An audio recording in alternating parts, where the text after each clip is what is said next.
Another interesting way to add variety to your chord progression is chord substitution. What does that exactly mean?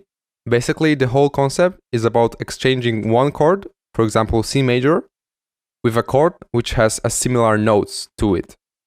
For example, if we go right from C major, we can meet the G and E here. And this chord is actually E minor. And in a chord progression, we could substitute this chord with this chord.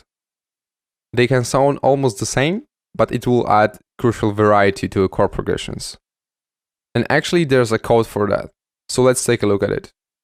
Here I've prepared all the chords that we had in the previous scene, but in different order. You can say it just by looking at the Roman numerals. It's 1, 3, 6, 4, 2, 5. Because that's a little guide showing you which chords in a C major scale have the nearest possible notes. For example, as we had a minute ago, C major and E minor chord, but in second inversion have just one semitone to each other because two notes stay the same.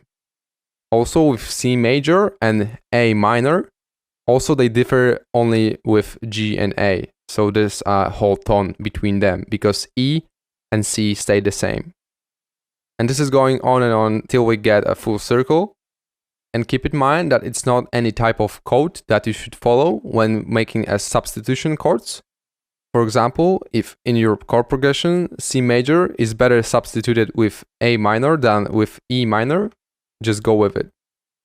Even by looking at the circle of fifths, we had here C major key and relative minor key, which was A minor natural, and the next scale in the circle was E minor.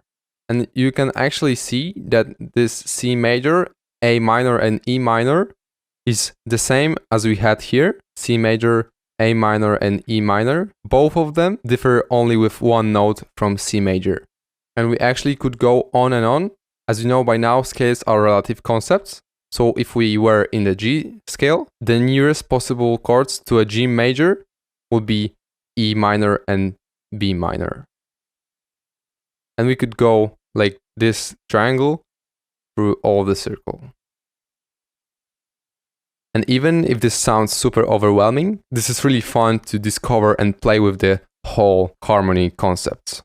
So in the beginning, you can keep in mind that 3 and 6 chords in Roman numerals make a really good substitution to first chord. That will for sure improve your chord progressions and make them more interesting. So to show you exactly what it means, let's build a chord progression from scratch. We'll do it in C major scale, starting from 1, then 6, 2, and 5, which is G. Now let's build simple chords from it. We can copy this octave up, and now make 1, 2, 3, 1, 2, 3, 1, 2, 3.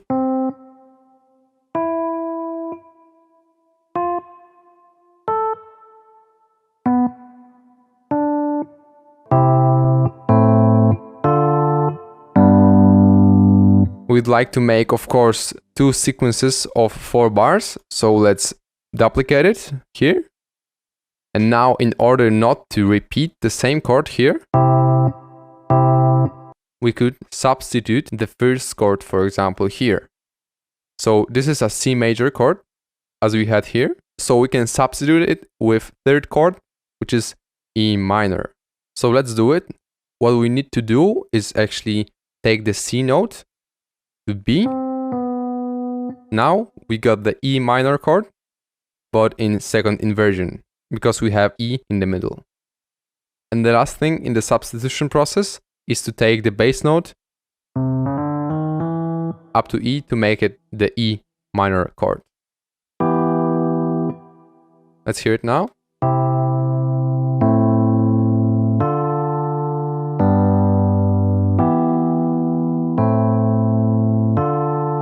Alright, so this is getting kind of more interesting, and what we could do actually is add a 7th to every chord. So let's do it right now. I'm counting the 3 from the 5th.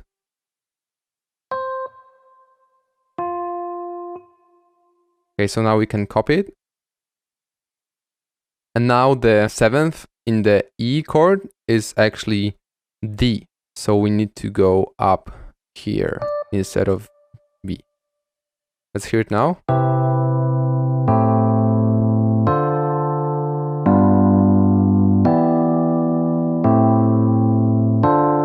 Now we should make notes closer to each other. So I'll take the A note up an octave or take the B note down. So I'd like to take the B note down. Those two we can take also down. And as you can see, we have really cool progression because the closer the pitches are, it will sound more even and as one.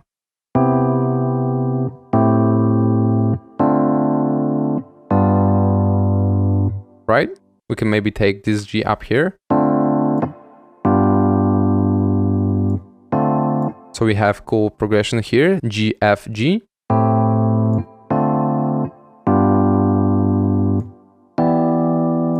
And this is going too high, so let's take it down.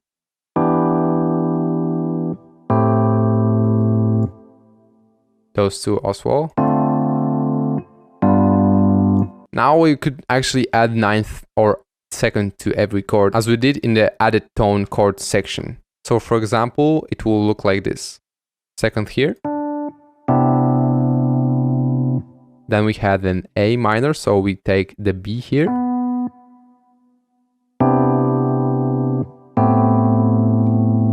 Really mellow already. D here to E. And now G and A. So let's take this A here.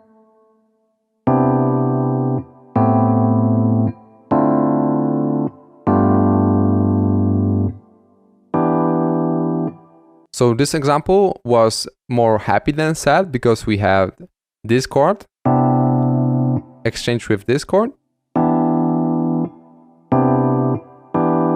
And both of them sounds kind of more happy than sad, right? Because we've exchanged the first chord with the third chord. The first chord with the third chord. We've exchanged C major with E minor. So we could actually also exchange it with A minor, right? So what would happen when I exchange the first chord with the 6th note instead of the 3rd note as we did in the previous example? So let's make a simple progression like 1, 5, 1, 4. Now let's build a chord.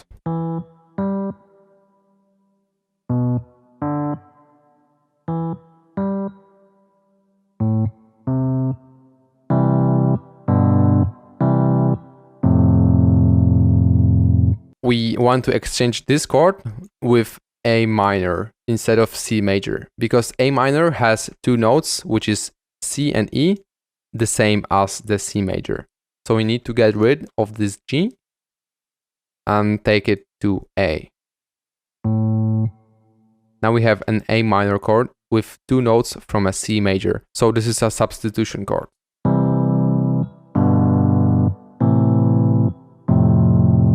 And you for sure remember that from one of the first examples that we've showed you in the course. So if you want to make your progression more happy, then go with the 3rd substitution. And if you want to make it more kind of sad and melancholic, go with the 6th substitution.